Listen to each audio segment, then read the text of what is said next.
একেই বলে হয়তো বিয়ের মতো বিয়ে। মুম্বাইয়ে চলছে আনন্দ আম্বানি ও রাধিকার বিয়ের শেষ পর্যায়ের অনুষ্ঠান। সবার মনে এখন একটাই প্রশ্ন, ছেলের বিয়েতে কত খরচ করছেন আম্বানি? কোটি কোটি টাকার বিয়েতে আসলে কতটা সুখী হবেন আনন্দ রাধিকা? আর মাত্র কয়েক ঘন্টা পর সানাই সুর বাজবে আম্বানিদের পরিবারের। এর একদিন আগে 10 জুলাই অনুষ্ঠিত হলো বিশেষ ধর্মীয় অনুষ্ঠান। মুম্বাইতে ধনকুবের মুকেশ আম্বানির 27 তলা ম্যানশন অট্টেলিয়ায় যোগ দিয়েছিলেন রণবীর সিং, অনন্যা পান্ডে, সঞ্জয় দত্ত, মহেন্দ্র সিং ধোনি সহ বেশ কয়েকজন বলিউড সেলিব্রিটিরা। 12 থেকে 14 জুলাই অনুষ্ঠিত হবে বিয়ের মূল আনুষ্ঠানিকতা। 40% বেশি গ্লো, বিশ্বের 1 নম্বর গ্লো ক্রিম, নতুন গ্লো এন্ড লাভলি।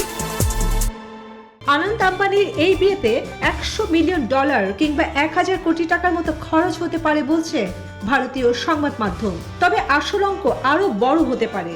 ধারণা করা হচ্ছে এই বিয়ে বিশ্বের সবচেয়ে ব্যয়বহুল বিয়ের তালিকায় নাম লেখাতে পারে। তবে খরচ যাই হোক না কেন, আম্বানি পুত্রের এই বিয়ের খরচ অতীতের অনেক রেকর্ডই যে ভাঙবে তা অনেকটাই স্পষ্ট। রাজস্বীকে এই বিয়েতে কতটা সুখী হবেন রাধিকা আনন্দ, এমন প্রশ্নই তুলছেন কেউ কেউ। এই ইস্যুতে জ্যোতিষীরা ইতিবাচক উত্তর দিয়েছেন। তারা বলছেন আম্বানি পরিবারের মধ্যে বন্ডিং বরাবরই বেশ মজবুত। আনন্দ রাধিকা জুটিকেও ভালোবাসায় ভরিয়েছেন সবাই। আগামীতে এটাই নয়া এই জুটির সম্পর্কের ভিত হবে।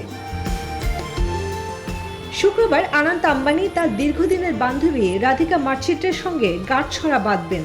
আর তাদের এই চূড়ান্ত পরিণতি দেখতেই এখন অপেক্ষায় সবাই। চন্দানি চন্দা, নিউজ 24।